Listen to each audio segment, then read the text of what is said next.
강지우는 거울 속에 비친 낯선 남자를 물끄러미 바라보았다. 값비싼 맞춤 정장 대신 몸에 익지 않은 저렴한 셔츠와 면바지 수억 원을 호가하는 파텍 필립 시계 대신 플라스틱으로 된 값싼 전자시계가 그의 손목을 차지하고 있었다. 아우라 그룹의 냉철한 심장으로 불리던 그의 모습은 온데간데 없고 이제 막 사회에 발을 내디딘 평범한 청년 김민준만이 거울 속에 서 있었다. 이것은 단순한 변장이 아니었다. 지난 몇 년간 그를 옥죄어 오던 부와 권력이라는 허울을 벗어던지고 진정한 인간관계를 찾기 위한 절박한 도피이자 마지막 시험이었다. 그의 재산을 노리고 접근하는 사람들, 그의 배경 앞에서 거짓된 미소를 짓는 이들에게 그는 신물이 나 있었다.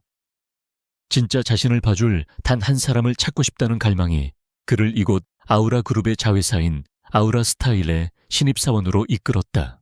아우라 스타일의 사무실은 그가 평생을 보낸 본사의 초고층 빌딩과는 전혀 다른 분위기를 풍겼다. 높은 천장과 고급스러운 인테리어 대신 낮은 칸막이들로 빼곡하게 채워진 공간은 활기차면서도 어딘가 모르게 분주하고 소란스러웠다. 공기 중에는 커피 향과 종이 냄새, 그리고 직원들의 은밀한 수다가 뒤섞여 떠다녔다. 인사팀장의 안내를 받으며 디자인팀으로 향하는 동안 수많은 시선이 그에게로 꽂혔다. 그 시선들 속에는 단순한 호기심뿐만 아니라 잠재적 경쟁자에 대한 경계심, 그리고 새로운 남성 직원에 대한 노골적인 관심이 담겨 있었다. 지훈 아니 민주는 애써 태연한 척하며 가벼운 미소를 지었지만 속으로는 이런 종류의 관심에 익숙지 않아 어색함을 느꼈다. 그는 언제나 권력의 중심에서 사람들의 경애와 두려움을 받는 입장이었지 이렇게 가십의 대상으로 전락해 본 적은 없었다. 디자인팀에 도착하자마자 한 여자가 그에게 다가왔다. 화려한 옷차림과 짙은 화장, 자신감 넘치는 태도를 지닌 그녀는 박유라였다. 그녀는 마치 우연인 것처럼 민준의 어깨에 살짝 부딪히더니 과장된 몸짓으로 사과하며 자연스럽게 말을 걸었다. 어머, 죄송해요. 새로 오신 분이시죠? 김민준 씨, 맞으시죠? 저는 박유라라고 해요. 우리 팀에 이렇게 멋진 분이 오시다니 분위기가 확 살겠네요. 그녀의 목소리는 꿀처럼 달콤했지만 그녀의 눈은 빠르게 민준의 머리부터 발끝까지 훑고 있었다. 보세 브랜드가 분명한 옷, 낡아 보이는 가방, 그리고 저렴한 시계. 그녀의 눈에 실망감이 스치는 것을 민준은 놓치지 않았다. 하지만 그녀는 이내 프로다운 미소를 되찾으며 친절을 가장했다. 그의 잘생긴 외모는 비록 가진 것이 없더라도 잠시 즐길 만한 가치는 있다고 판단한 듯 했다. 박유라와 그녀를 둘러싼 몇몇 여직원들의 관심 공세 속에서 민주는 자신의 자리를 안내받았다. 그의 자리는 사무실 구석 창가와는 거리가 먼 곳이었다.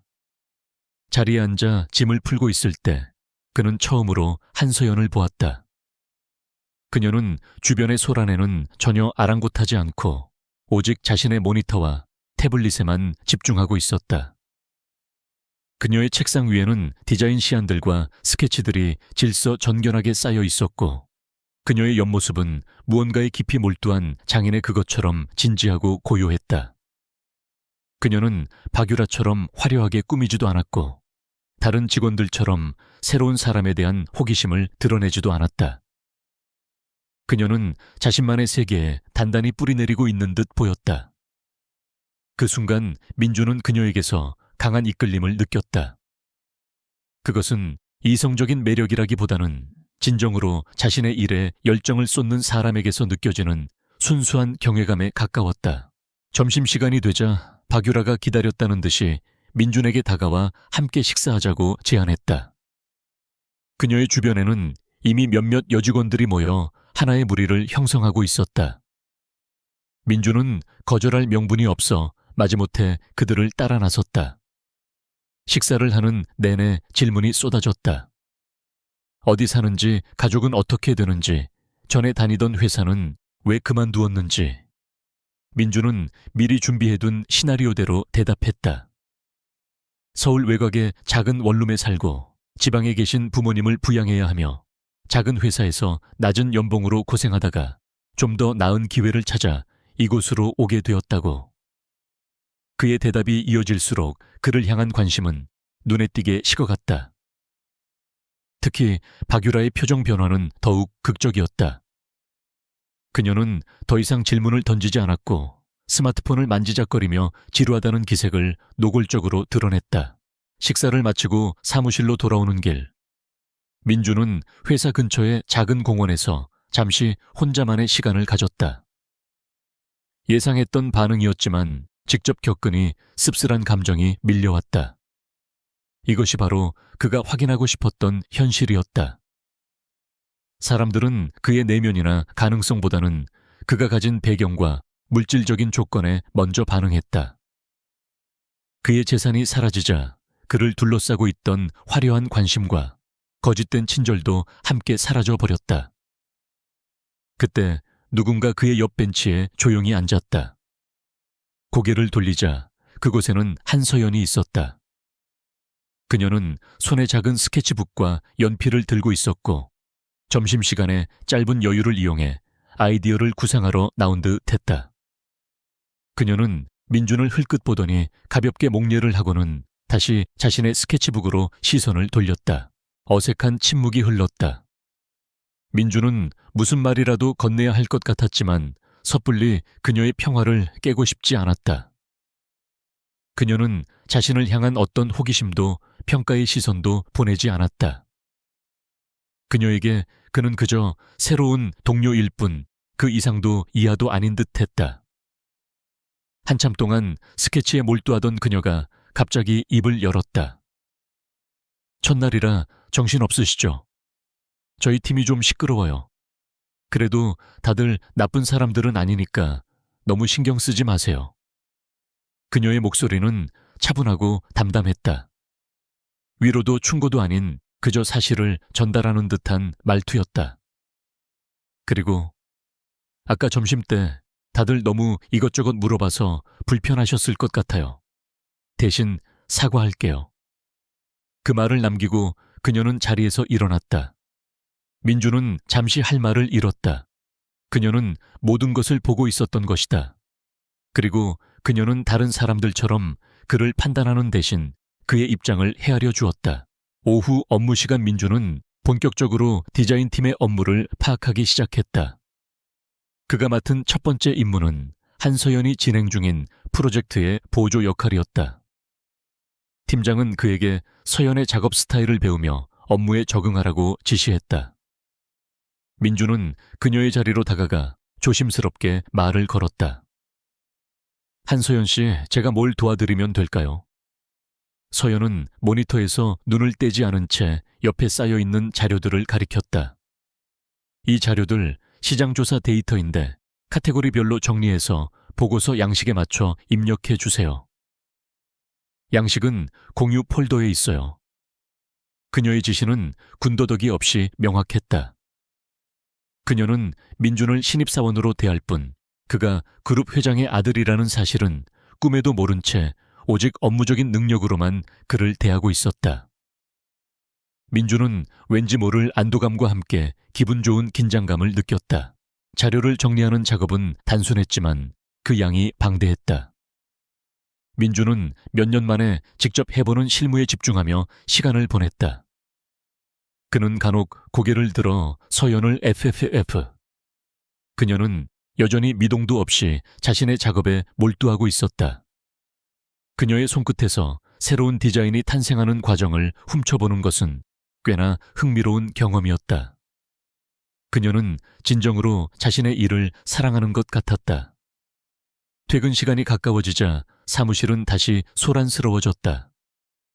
박유라는 동료들과 저녁 약속을 잡으며 민준에게는 눈길조차 주지 않았다.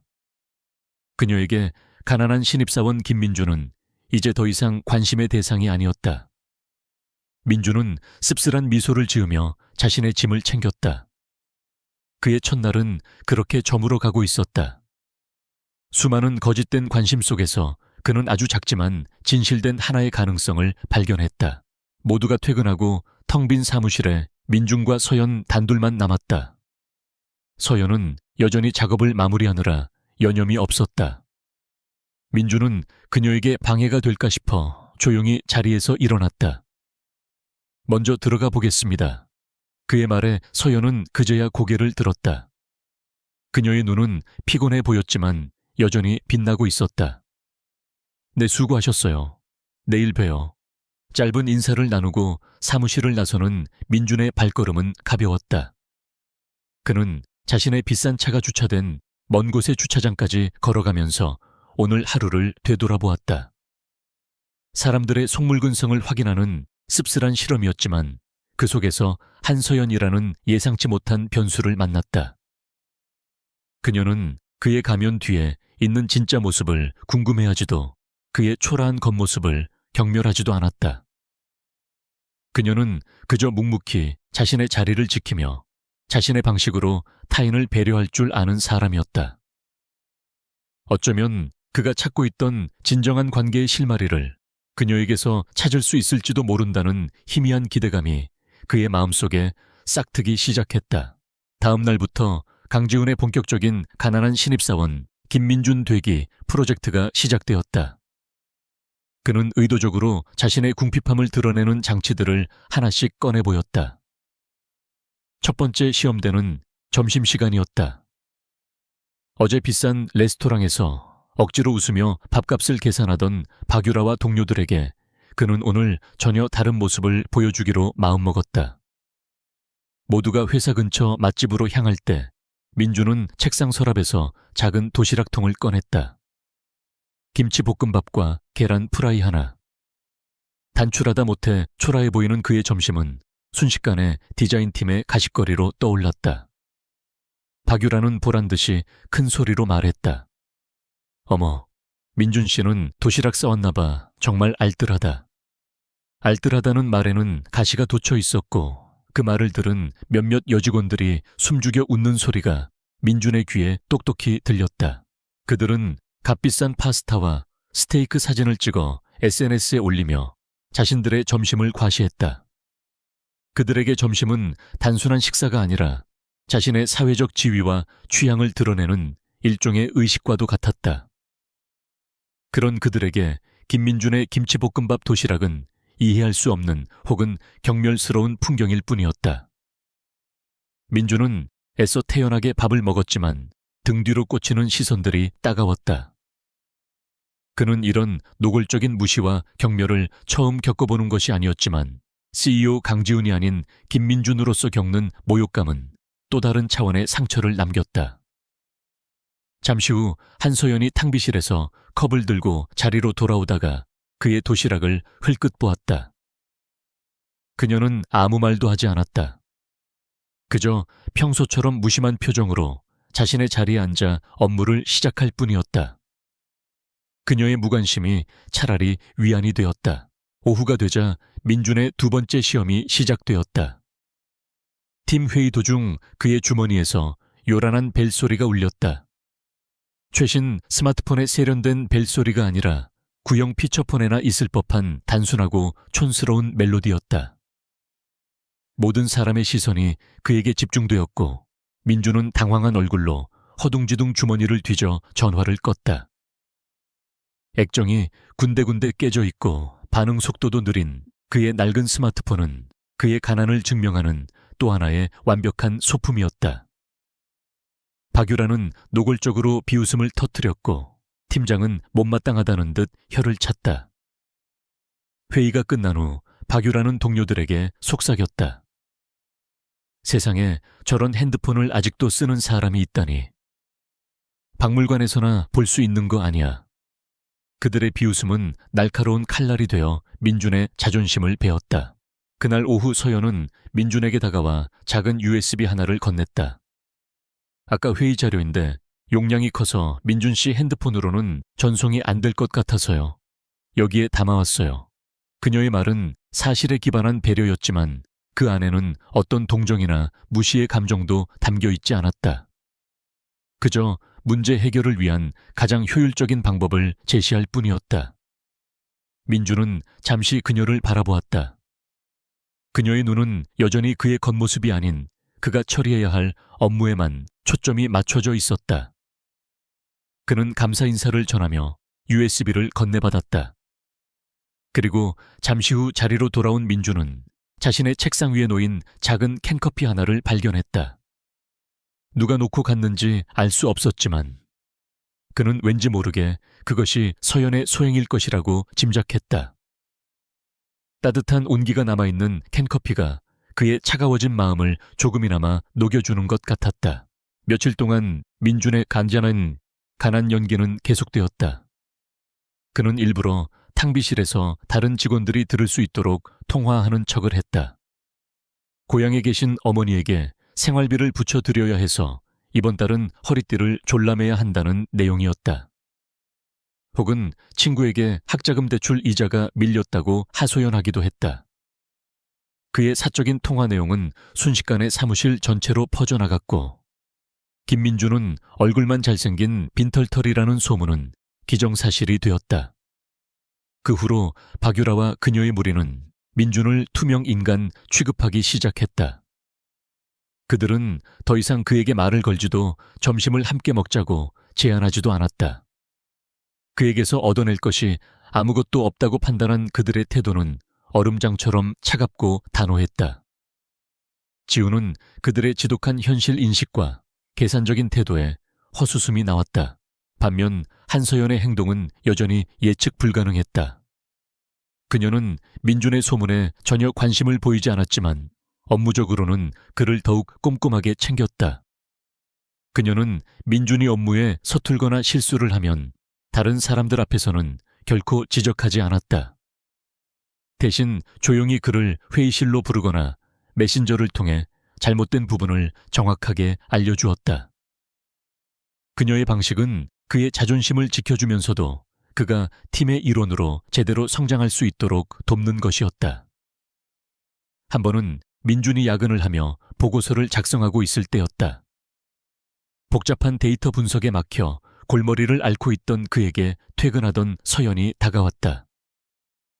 그녀는 잠시 그의 모니터를 들여다보더니 이 부분은 피벗 테이블을 사용하는 게 더 효율적이에요.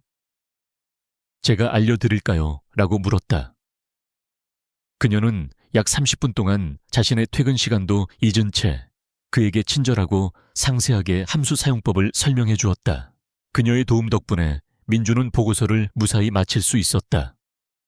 그는 진심으로 고마운 마음에 서연에게 저녁이라도 대접하고 싶다고 말했다.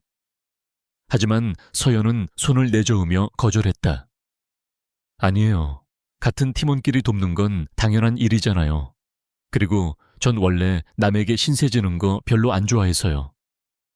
그녀의 말은 정중했지만 명확한 거절의 의사가 담겨 있었다.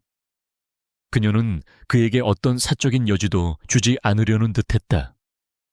민주는 그녀의 그런 철벽 같은 태도에 서운함을 느끼면서도 동시에 더욱 강한 호기심을 느꼈다. 그녀는 도대체 어떤 사람일까? 그녀의 친절은 그저 동료애의 발로일까? 아니면 그 안에 다른 무언가가 숨겨져 있는 것일까? 그는 그녀에 대해 더 알고 싶어졌다.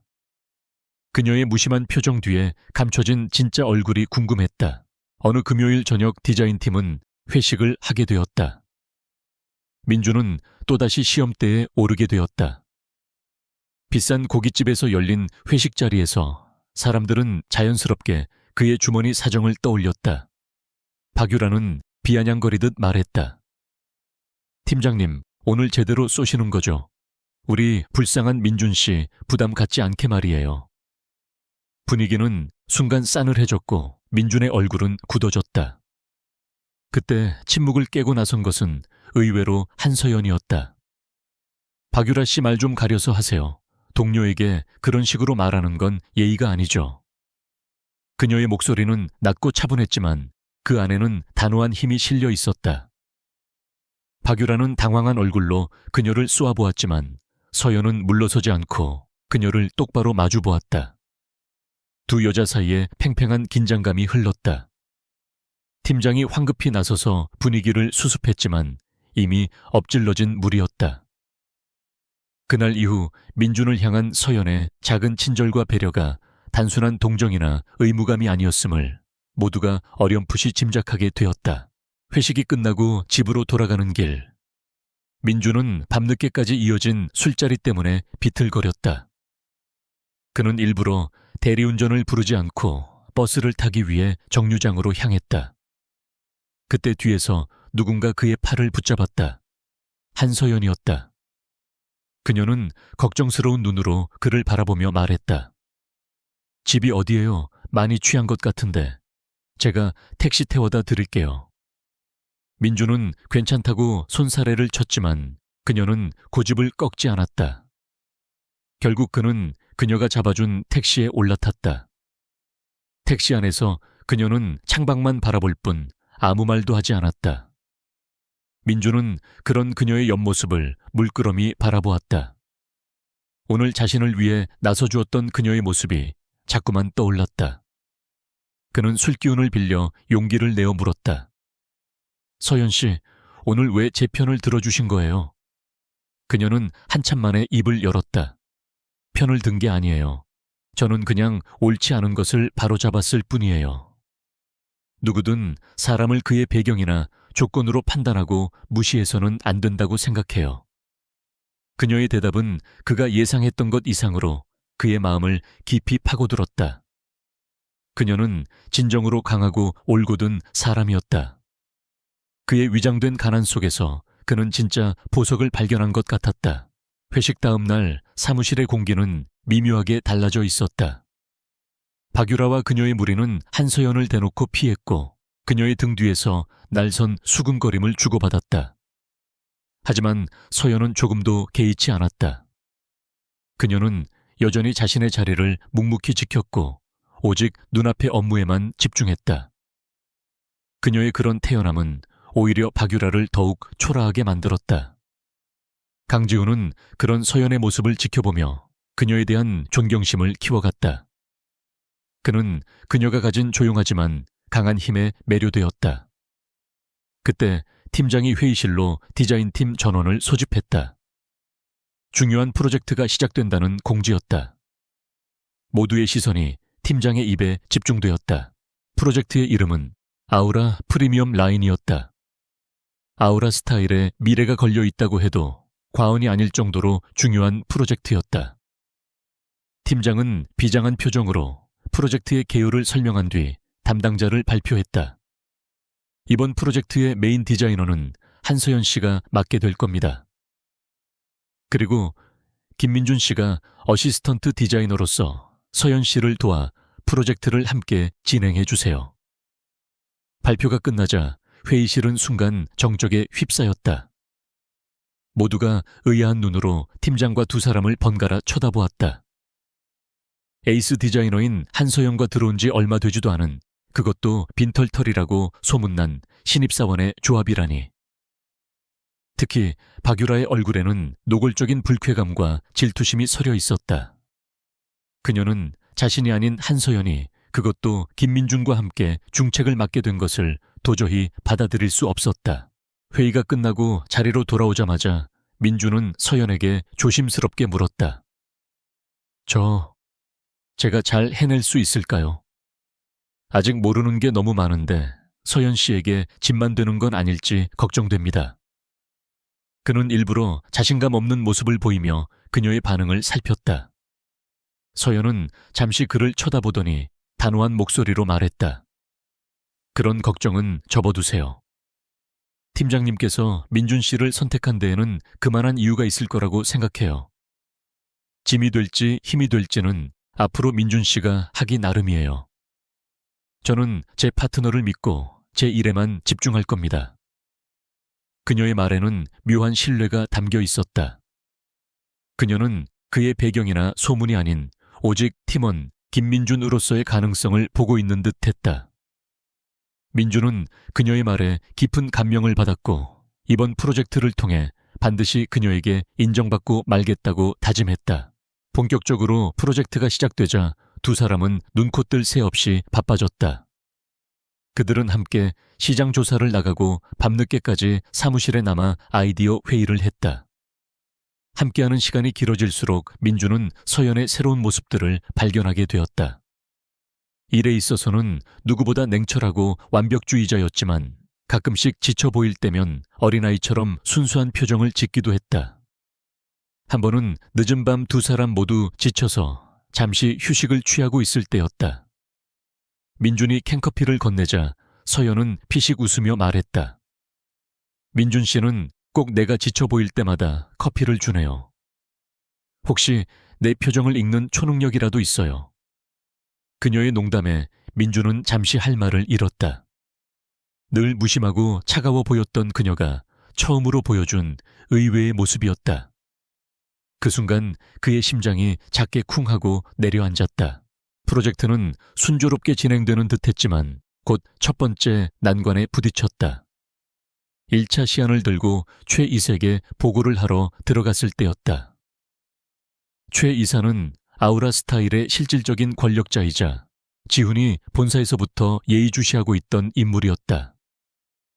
그는 탐욕스럽고 교활한 눈으로 두 사람의 시안을 훑어보더니 코웃음을 치며 서류를 테이블 위로 던졌다.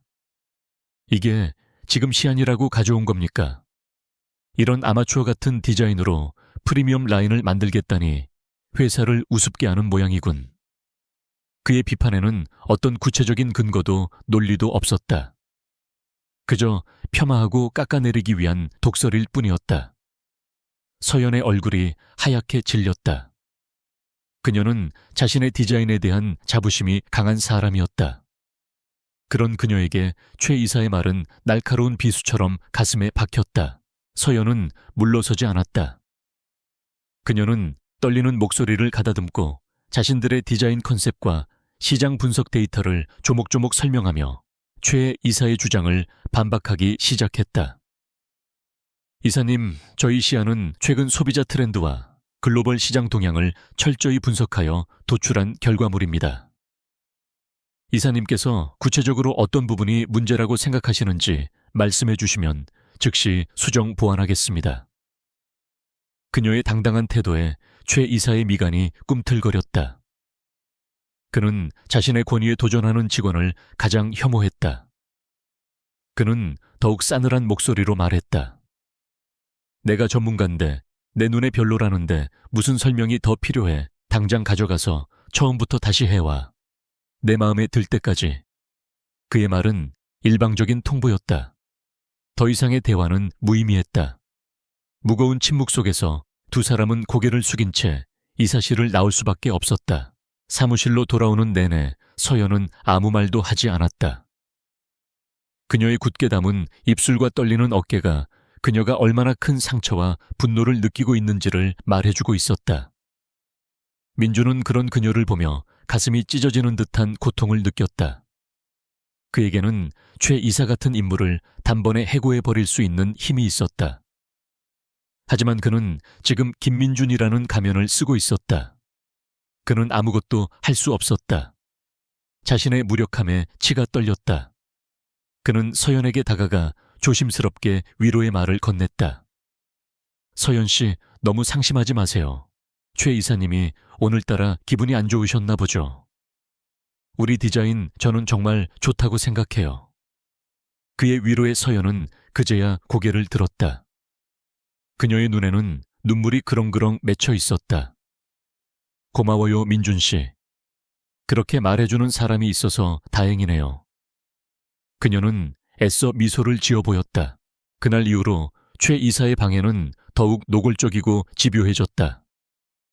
그는 사사건건 트집을 잡아 시안을 퇴짜 놓았고 프로젝트에 필요한 예산과 인력 지원을 의도적으로 지연시켰다.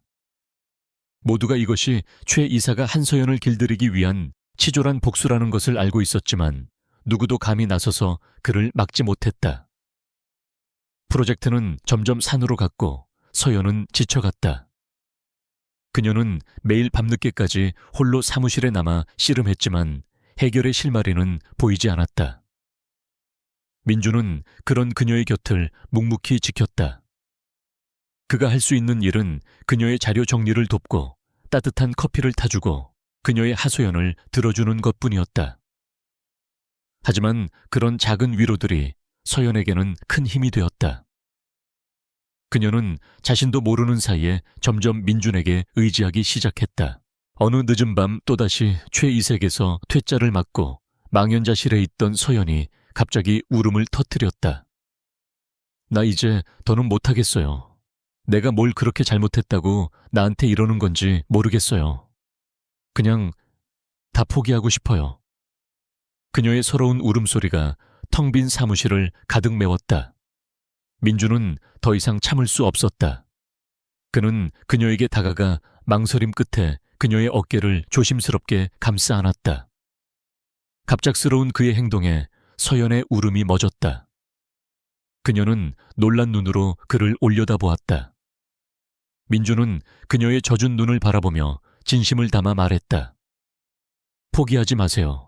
서연 씨는 내가 본 디자이너 중에 최고예요. 당신의 디자인은 반드시 세상의 빛을 보게 될 겁니다. 제가 어떻게든 그렇게 만들겠습니다. 그의 목소리에는 신입사원 김민준에게서는 나올 수 없는 강한 확신과 힘이 실려 있었다. 그 순간 두 사람 사이에는 단순한 동료애를 넘어선 뜨거운 감정의 불꽃이 피어오르고 있었다.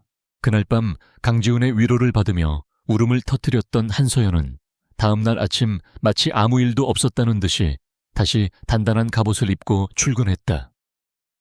그녀는 더 이상 약한 모습을 보이지 않았지만 김민준을 대하는 그녀의 태도에는 미묘한 변화가 생겼다.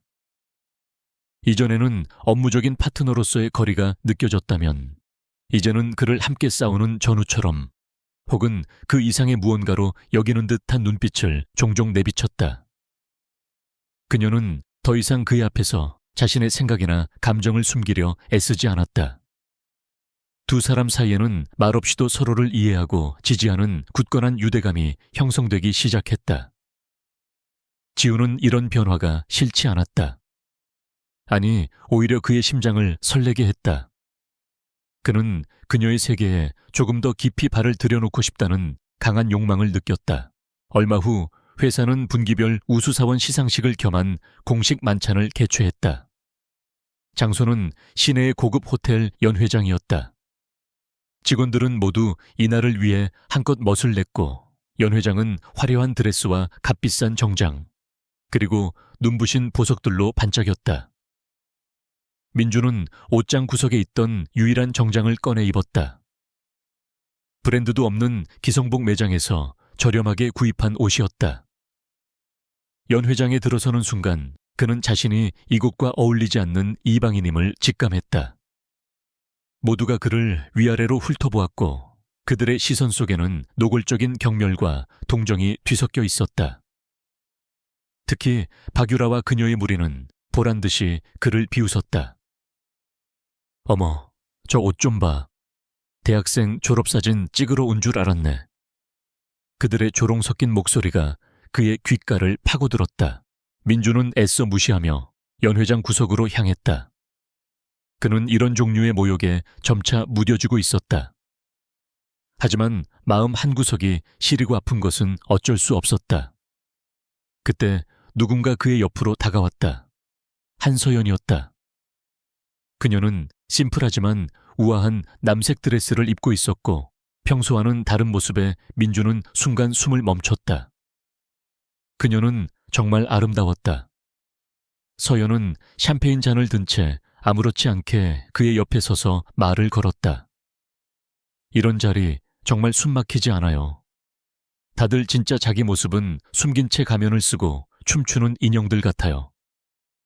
그녀의 말에 민주는 씁쓸한 미소를 지었다. 그녀는 언제나 본질을 꿰뚫어 보고 있었다. 그러게요. 저도 빨리 이 답답한 연극이 끝났으면 좋겠네요. 두 사람은 잠시 말없이 화려한 위선으로 가득 찬 연회장을 바라보았다. 만찬의 하이라이트는 아우라 그룹의 중요한 비즈니스 파트너인 해외 바이어들이 참석하는 순서였다. 최 이사는 마치 자신이 파티의 주인공인 양 바이어들 옆에 붙어서 온갖 아양을 떨었다. 박유라 역시 이런 기회를 놓칠 리 없었다. 그녀는 유창한 외국어 실력을 뽐내며 바이어들의 시선을 사로잡으려 애썼다. 그러던 중 사건이 터졌다. 박유라가 레드와인이 담긴 잔을 들고 한 바이어에게 다가가던 순간 그녀는 갑자기 비명을 지르며 중심을 잃고 넘어졌다. 그녀의 손에 있던 와인은 그대로 바이어의 값비싼 흰색 정장에 쏟아졌다. 연 회장은 순간 정적에 휩싸였다. 최 이사의 얼굴은 새파랗게 질렸다. 박유라는 울먹이며 바닥에 주저앉아 손가락으로 한 곳을 가리켰다. 저 사람 때문이에요. 김민준 씨가 갑자기 제 발을 걸었다고요. 모든 사람의 시선이 민준에게로 향했다. 그는 아무것도 하지 않은 채 그저 구석에 가만히 서 있었을 뿐이었다.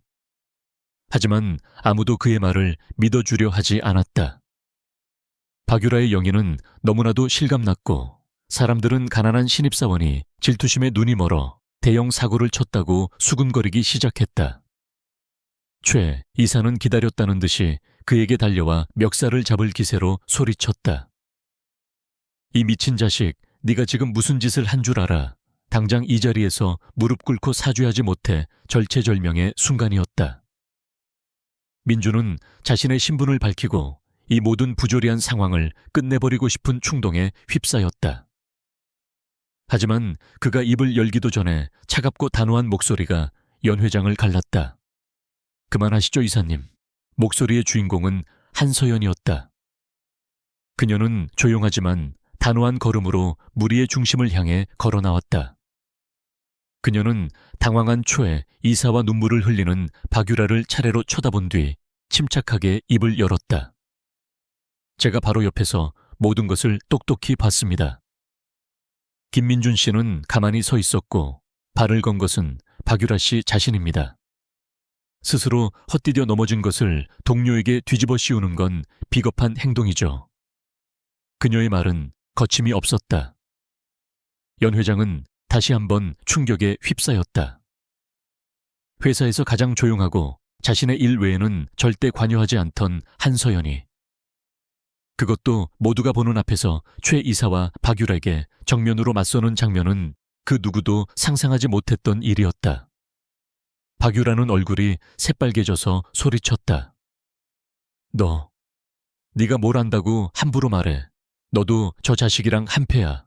서연은 눈 하나 깜짝하지 않고 대답했다. 저는 본 것을 말했을 뿐입니다. 그리고 한패 운운하기 전에 자신의 행동부터 돌아보는 게 어떨까요? 박유라 씨 그녀의 이성적이고 논리적인 태도에 상황은 점차 서연에게 유리하게 돌아가기 시작했다. 사람들은 늘 과장된 행동과 거짓말로 자신을 포장하던 박유라보다 언제나 진실만을 말하던 한서연의 말을 더 신뢰했다. 최 이사 역시 당황하기는 마찬가지였다. 그는 한서연의 뒤에 혹시 다른 윗선이라도 있는 것은 아닌지 의심하며 섣불리 그녀를 다그치지 못했다. 결국 바이어가 괜찮다며 상황을 수습하고 나서야 이 소동은 일단락되었다. 박유라는 망신을 당한 채 연 회장을 뛰쳐나갔고 최 이사는 분을 사귀지 못한 채 씩씩거렸다. 모든 소동이 끝난 후 민주는 멍하니 서 있는 서연에게 다가갔다. 그는 무슨 말부터 해야 할지 몰랐다. 고맙다는 말로는 부족했다. 그녀는 오늘 자신을 위해 모든 것을 걸었다. 그녀는 회사에서 가장 강력한 권력자에게 맞섰고 자신의 평판이 깎일 위험을 감수했다. 오직 진실과 정의를 위해, 그리고 아무 힘도 없는 자신을 위해. 서연 씨, 왜? 그의 목소리는 작게 떨리고 있었다. 서연은 그제야 긴장이 풀리는 듯 깊은 한숨을 내쉬었다.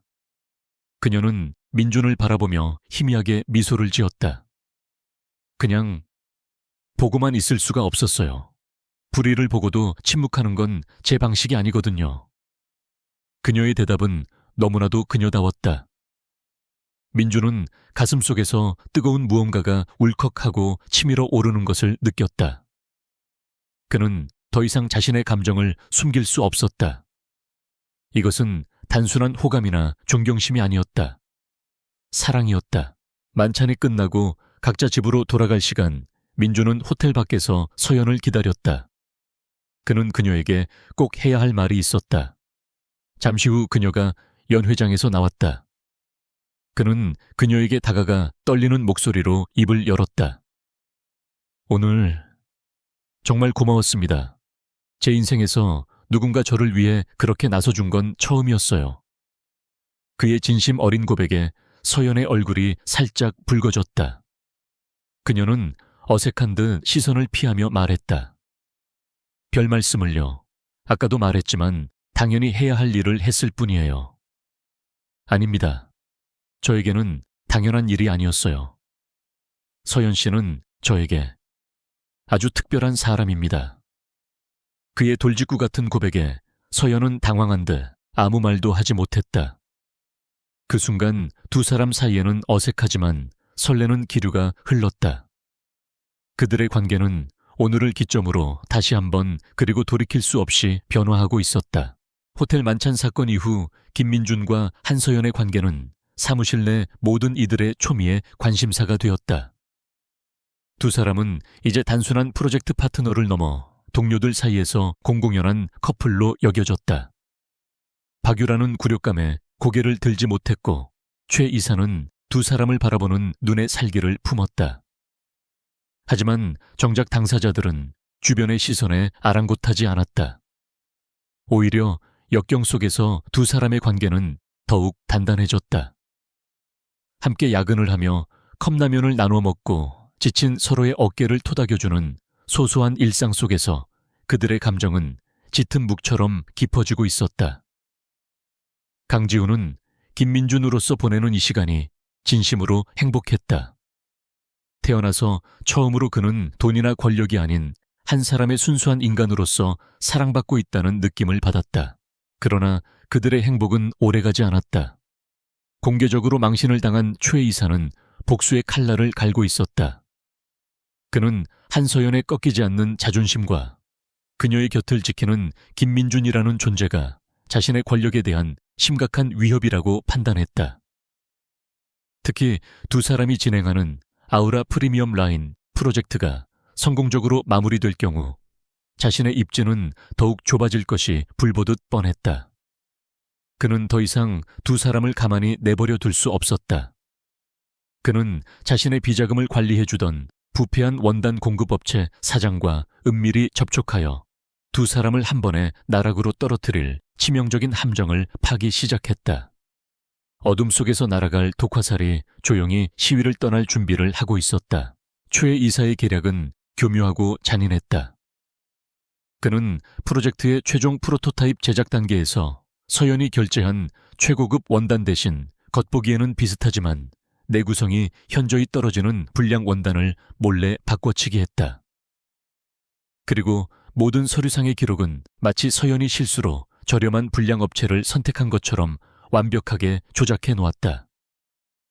서연과 민주는 밤을 새워가며 마침내 프로토타입을 완성했고 최종 프레젠테이션 날만을 손꼽아 기다렸다.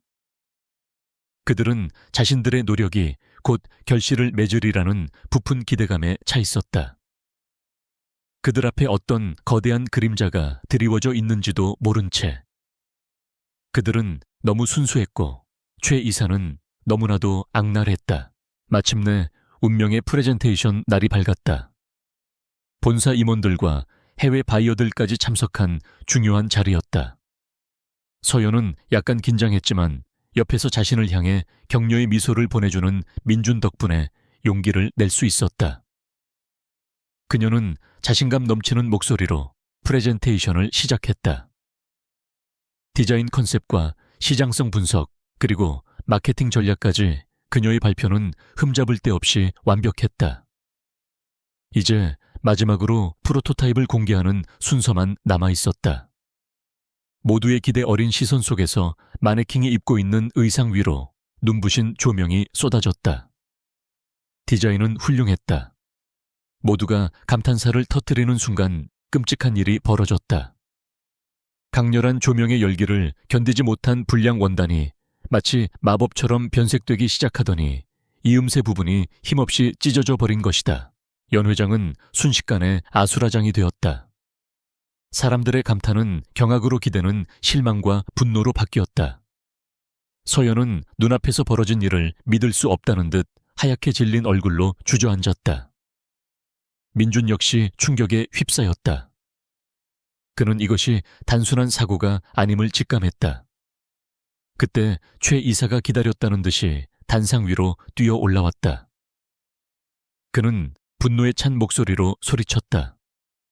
이게 도대체 무슨 망신입니까, 한서연 씨. 당신은 회사의 명예를 실추시키고 막대한 손해를 입혔습니다. 이 모든 사태의 책임을 어떻게 질 겁니까? 그는 미리 준비해둔 조작된 서류들을 사람들에게 흔들어 보이며 모든 것이 서연의 과실이라고 몰아붙였다. 서연은 아무런 변명도 하지 못했다.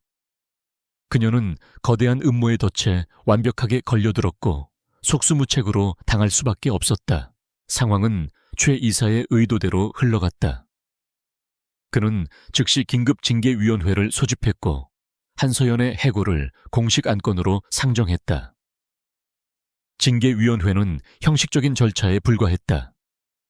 모든 증거가 그녀에게 불리하게 조작되어 있었고 누구도 최 이사의 눈치를 보며 그녀를 위해 나서주려 하지 않았다. 그녀의 해고는 거의 기정사실이 되었다. 서연은 자신의 모든 꿈과 열정이 담긴 프로젝트가 산산조각나고 자신의 커리어에 씻을 수 없는 오점이 남게 되었다는 사실에 절망했다. 그녀는 텅 빈 사무실에 홀로 남아 소리 없이 눈물을 흘렸다. 그녀가 수년간 피땀 흘려 쌓아 올린 모든 것이 한순간에 무너져 내리고 있었다. 민주는 그런 그녀의 모습을 보며 심장이 갈기갈기 찢기는 듯한 분노와 고통을 느꼈다. 그는 당장이라도 자신의 정체를 밝히고 최 이사의 추악한 가면을 벗겨버리고 싶었다. 하지만 그는 그럴 수 없었다. 그의 비서로부터 최 이사가 단순한 부패 간부가 아니라 그룹 내부에 더 깊숙이 뿌리내린 거대한 비리 네트워크의 일부라는 보고를 받은 직후였기 때문이다. 섣불리 최 이사를 건드렸다가는 몸통은 놓치고 꼬리만 자르는 우를 범할 수 있었다. 그는 더 큰 그림을 위해 그리고 서연의 완벽한 명예회복을 위해 잠시 동안 김민준의 가면을 쓰고 있어야만 했다. 그는 차갑게 이성을 가다듬고 복수를 위한 계획을 세우기 시작했다. 그는 어둠 속에서 보이지 않는 화살이 되어 적의 심장을 겨눌 것이다. 민주는 절망에 빠진 서연에게 다가갔다. 그는 그녀의 차가운 손을 잡고 흔들림 없는 눈으로 그녀를 바라보며 말했다. 내가 말했었죠. 서연 씨 디자인은 반드시 세상의 빛을 보게 될 거라고. 아직 아무것도 끝나지 않았어요. 나를 믿어요. 그의 목소리에는 이상한 확신이 담겨 있었다. 서연은 그의 눈을 보며 알 수 없는 위안을 느꼈다. 그녀는 마지막 지푸라기라도 잡는 심정으로 그의 손을 마주 잡았다. 그녀가 잠시 자리를 비운 사이 민주는 사무실 밖으로 나와 어딘가로 전화를 걸었다. 그의 목소리는 조금 전 서연을 위로하던 따뜻한 남자 김민준의 것이라고는 믿을 수 없을 정도로 차갑고 냉혹했다. 나다. 지금부터 내가 말하는 대로 해. 최 이사와 그가 접촉한 모든 업체 관련된 모든 인물들의 자금 흐름과 통화 내역을 샅샅이 뒤져. 24시간 주지. 내일 이 시간까지 그놈의 숨통을 끊어놓을 증거를 내 눈앞에 가져와. 전화기 너머로 그의 충실한 비서의 긴장된 목소리가 들려왔다. 보이지 않는 전쟁이 시작되고 있었다. 징계위원회가 열리는 날 아우라 스타일의 공기는 납처럼 무겁게 가라앉았다. 한서연은 자신의 운명이 결정될 회의실로 향하며 마지막으로 자신의 책상을 돌아보았다. 그곳에는 그녀의 꿈과 열정이 고스란히 담겨 있었다. 모든 것이 끝이라고 생각하니 허탈한 웃음이 나왔다. 그녀는 담담하게 모든 것을 받아들이기로 마음먹었다. 비록 억울하게 회사를 떠나게 되더라도 자신의 양심과 존엄만은 지키고 싶었다. 회의실 문 앞에서 김민준이 그녀를 기다리고 있었다. 그는 아무 말 없이 그녀에게 따뜻한 눈빛을 보내며 고개를 끄덕였다. 그 눈빛 하나가 그녀에게는 천군만마와도 같은 힘이 되었다. 그녀는 마지막 용기를 내어 굳게 닫힌 문을 열고 안으로 들어갔다. 회의실 안에는 최 이사를 비롯한 임원들이 이미 모두 착석해 있었다. 그들은 마치 유죄 판결을 앞둔 재판관처럼 오만한 표정으로 그녀를 내려다보았다. 증인 자격으로 참석한 박유라는 고소하다는 듯한 미소를 감추지 못했다. 최 이사는 형식적인 절차를 거친 후 미리 준비된 각본대로 서연을 몰아붙이기 시작했다. 조작된 증거들이 하나씩 제시되었고 그녀는 회사에 막대한 손해를 끼친 무능하고 부도덕한 직원으로 매도되었다. 서연은 어떤 변명도 하지 않았다. 이 진실이 통하지 않는 거대한 극장에서 그녀가 할 수 있는 일은 아무것도 없다는 것을 깨달았기 때문이다. 그녀는 그저 꼿꼿하게 허리를 펴고 그들의 위선을 온몸으로 받아내고 있었다. 마지막으로 최 이사는 그녀에게 최종 변론의 기회를 주었다. 그는 서연이 눈물로 용서를 구하며 매달리기를 기대했다. 하지만 서연의 대답은 그의 예상을 완전히 빗나갔다. 저는 제게 씌워진 혐의를 인정할 수 없습니다. 저는 제 양심에 부끄러운 일을 한 적이 없습니다. 비록 제가 이곳을 떠나게 되더라도 진실은 언젠가 밝혀질 것이라 믿습니다. 그녀의 목소리는 떨리지 않았다. 그 안에는 패배자의 절망이 아닌 신념을 지키는 자의 굳건한 의지가 담겨 있었다. 최 이사는 그녀의 당당한 태도에 불쾌감을 느끼며 서둘러 해고 안건을 표결에 붙이려 했다.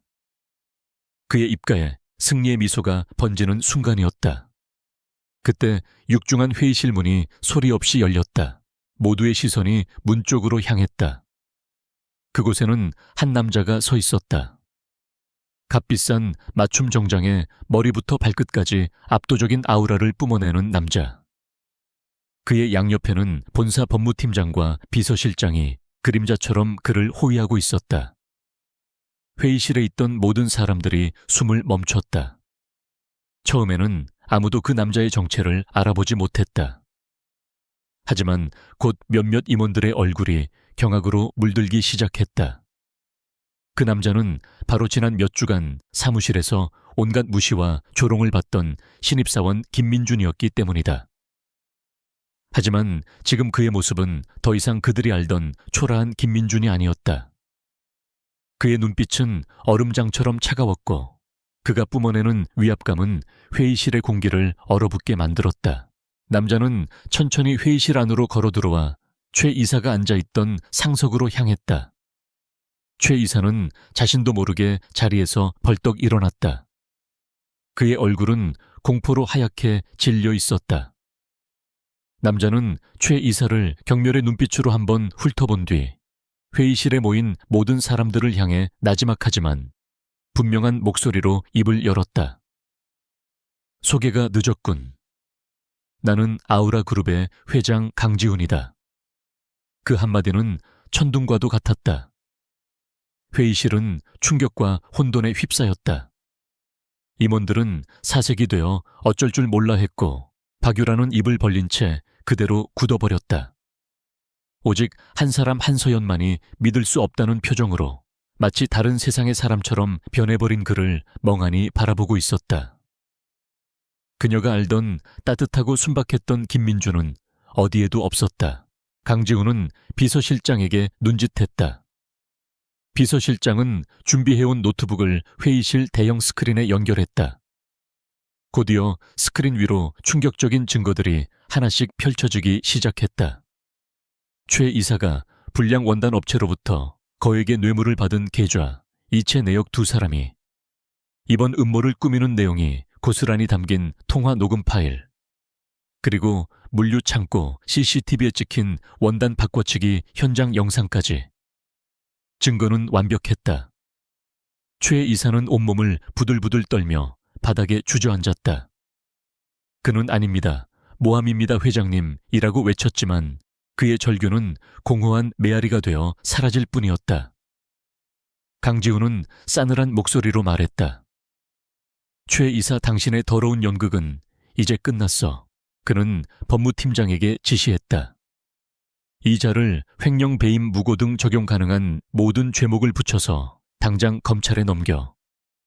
그리고 이 자와 결탁한 모든 내부 공모자들과 외부 업체들까지 뿌리 뽑힐 때까지 철저하게 조사해서 법의 심판을 받게 해.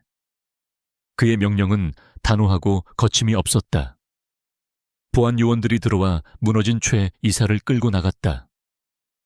잠시 후 지훈은 경멸이 가득한 눈으로 박유라를 포함한 몇몇 직원들을 쳐다보았다. 그리고 사람의 가치를 겉모습으로 판단하고 약자를 조롱하며 즐거움을 느끼는 이들.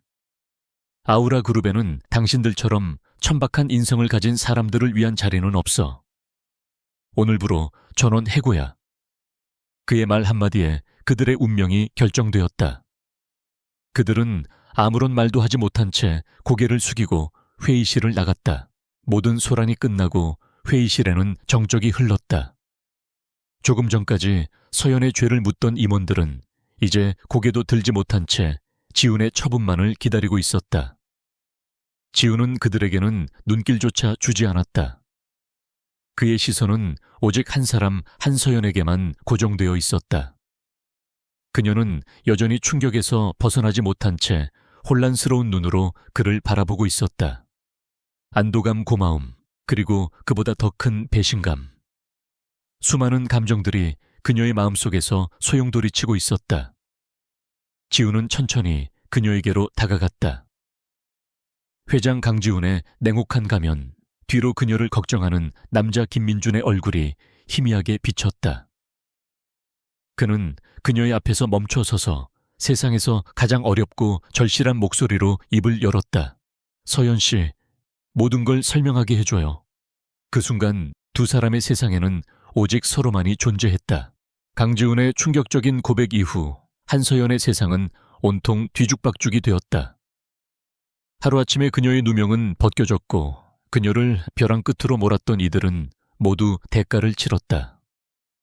그녀는 해고 위기에서 벗어난 것은 물론 아우라 프리미엄 라인 프로젝트의 총괄 디렉터로 승진했다. 회사의 모든 직원들은 이제 그녀를 영웅처럼 대했다. 어제의 비난과 무시는 온데간데 없고 아첨과 찬사만이 그녀의 주위를 맴돌았다. 하지만 서연은 조금도 기쁘지 않았다. 이 모든 영광은 공허하게 느껴졌다. 그녀의 마음속에는 오직 하나의 질문만이 거대한 폭풍처럼 휘몰아치고 있었다. 김민준, 아니 강지훈. 그는 대체 누구인가? 그녀는 강지훈을 피했다. 그가 보내는 비싼 선물과 꽃다발은 모두 돌려보냈고 그의 전화도 받지 않았다. 그는 이제 더 이상 그녀가 알던 함께 컵라면을 나눠 먹고 서로의 지친 어깨를 토닥여주던 가난한 동료 김민준이 아니었다. 그는 대한민국 재계를 움직이는 거대 그룹의 회장 강지훈이었다. 그들이 함께했던 모든 시간, 그가 보여주었던 모든 친절과 따뜻함이 하나의 거대한 연극처럼 느껴졌다. 그가 가난을 연기하며 자신을 시험하는 동안 그녀는 진심으로 그의 처지를 걱정하고 불의에 맞서 그를 보호하려 했다. 결국 자신만 바보 같은 광대가 된 기분이었다. 배신감과 모멸감이 그녀의 심장을 날카롭게 파고들었다. 강지훈 역시 지옥 같은 시간을 보내고 있었다. 그는 서연의 명예를 되찾아주고 그녀에게 최고의 자리를 선물했지만 정작 그녀의 마음은 잃어버렸다. 그는 매일 밤 그녀가 자신을 피하는 이유를 생각하며 잠 못 이루었다. 그는 자신의 계획이 얼마나 어리석고 이기적이었는지를 뒤늦게 깨달았다. 진실한 관계를 찾고 싶다는 명분 아래 그는 한 사람의 순수한 진심을 기만하고 상처 입혔다.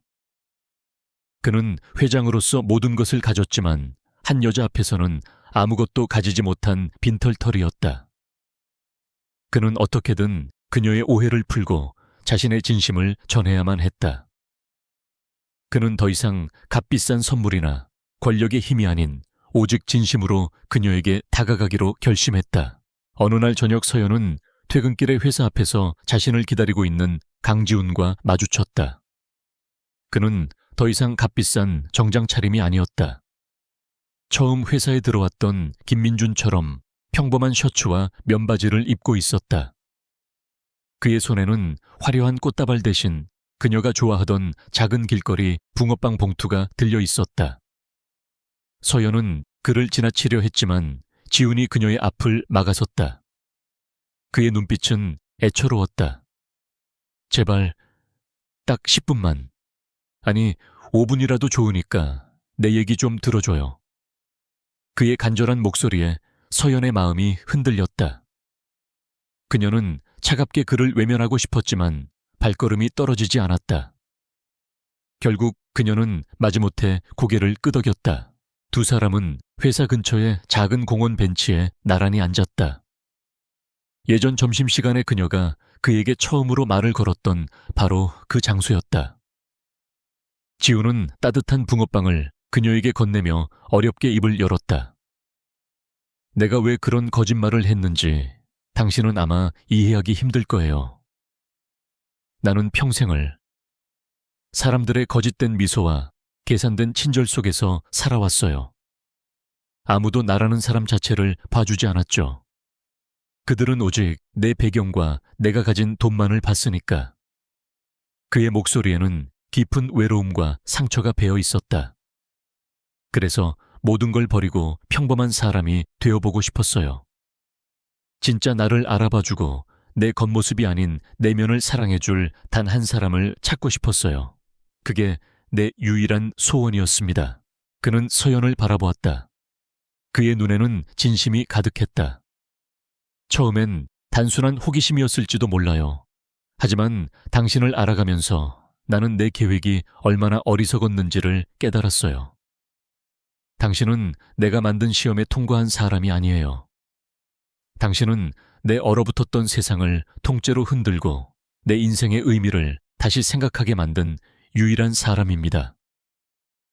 김민준으로 살았던 시간 동안 내가 당신에게 보여줬던 감정, 내가 당신에게 했던 모든 말들은 전부 진심이었어요. 오히려 강지훈으로 살 때보다 더 진짜 내 모습에 가까웠습니다. 그의 고백은 절실했다. 그는 어떤 변명도 자기 합리화도 하지 않았다. 오직 자신의 상처와 진심을 솔직하게 드러낼 뿐이었다. 서연은 아무 말 없이 그의 이야기를 듣고 있었다. 그녀의 마음속에서 차갑게 얼어붙어 있던 무언가가 조금씩 녹아내리는 것이 느껴졌다. 그녀는 그의 외로움을 이해할 수 있었다. 하지만 이해가 용서를 의미하는 것은 아니었다. 상처는 여전히 그 자리에 남아 그녀를 아프게 했다. 그녀는 한참 만에 입을 열었다. 당신의 사정은 알겠어요. 하지만 그렇다고 당신이 내게 준 상처가 사라지는 건 아니에요. 나는 당신이 만든 거대한 연극 무대 위에서 혼자 진심을 연기한 배우였어요. 내가 당신을 위해 싸우고 당신을 걱정했던 모든 순간들이 이제는 부끄럽게만 느껴져요.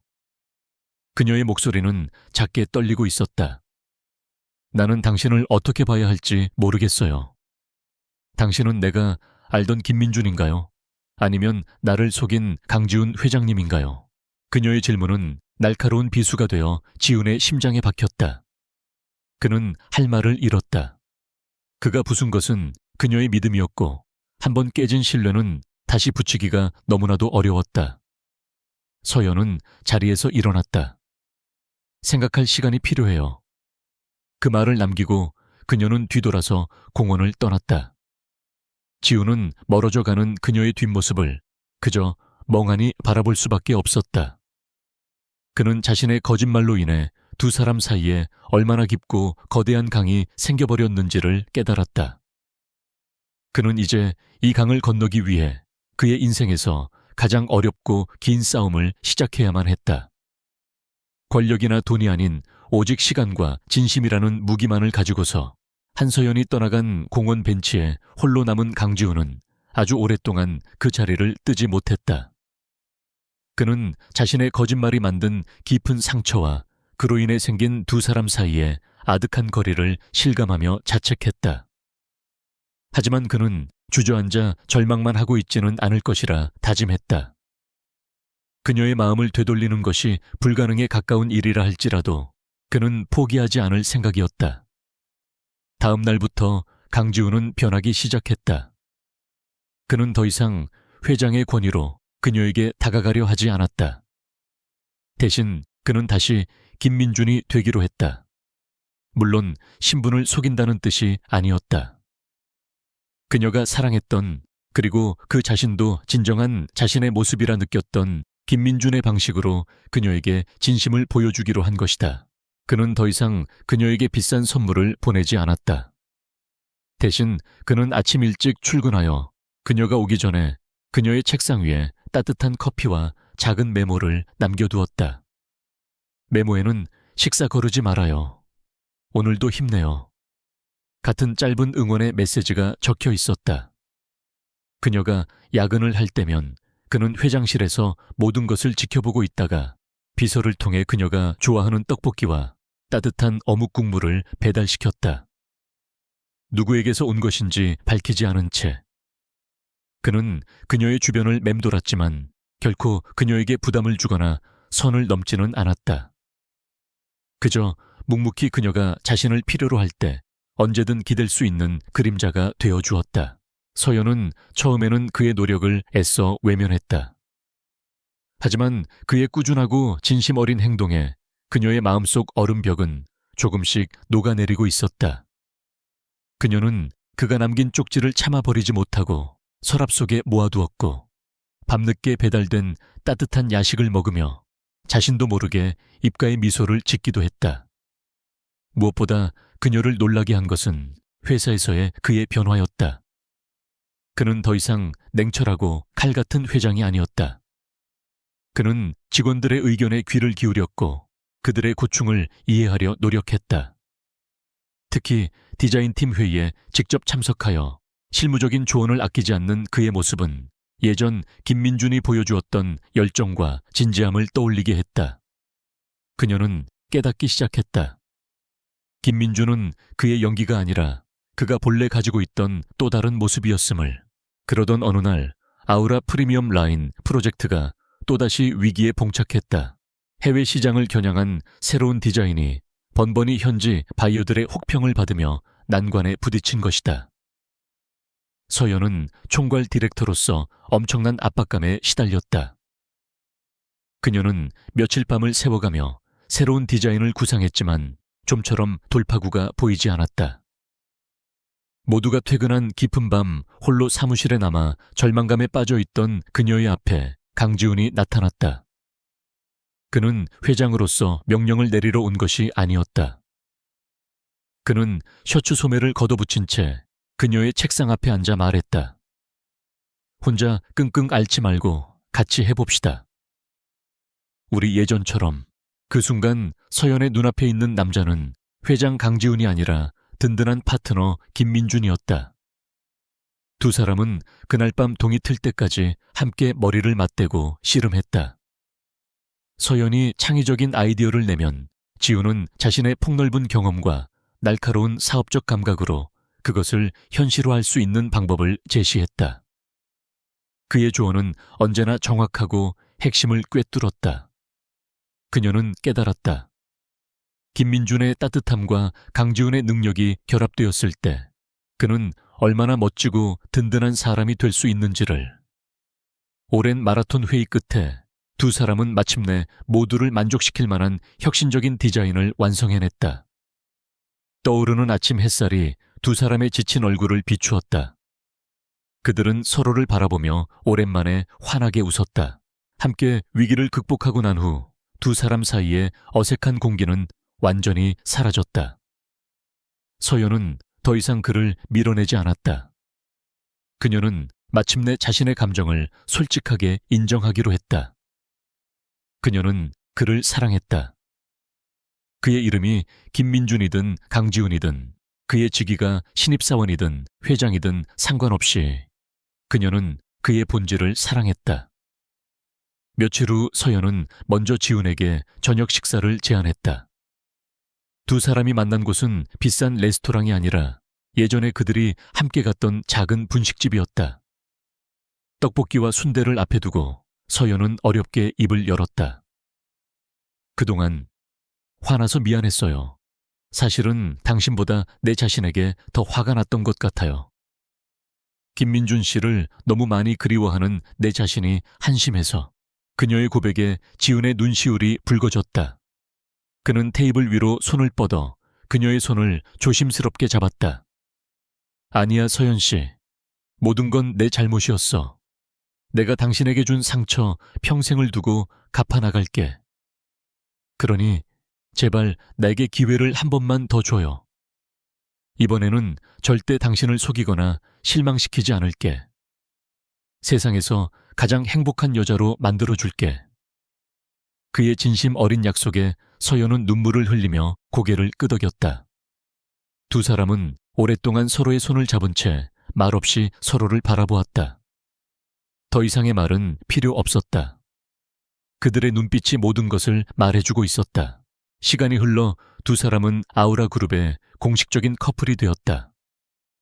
그들의 사랑 이야기는 많은 사람들에게 회자되었지만 정작 그들은 남들의 시선에 연연하지 않았다. 퇴근 후에는 평범한 연인들처럼 영화를 보고 맛집을 찾아다니고 공원을 산책했다. 주말에는 함께 봉사활동을 다니며 지훈은 자신이 가진 부를 더 의미 있는 곳에 쓰는 법을 배웠다. 어느 맑은 오후 두 사람은 처음 만났던 공원 벤치에 나란히 앉아 있었다. 지훈이 서연의 어깨를 감싸 안으며 물었다. 서연 씨는 가난한 신입사원 김민준이 더 좋아요? 아니면 능력 있는 회장 강지훈이 더 좋아요? 서연은 그의 품에 기댄 채 행복한 미소를 지으며 대답했다. 나는 그냥 내 옆에 있는 강지훈 씨가 제일 좋아요. 그녀의 대답에 지훈은 그녀를 더욱 쉬어안았다. 거짓으로 시작되었던 그들의 사랑은 이제 그 어떤 진실보다도 더 단단하고 눈부시게 빛나고 있었다.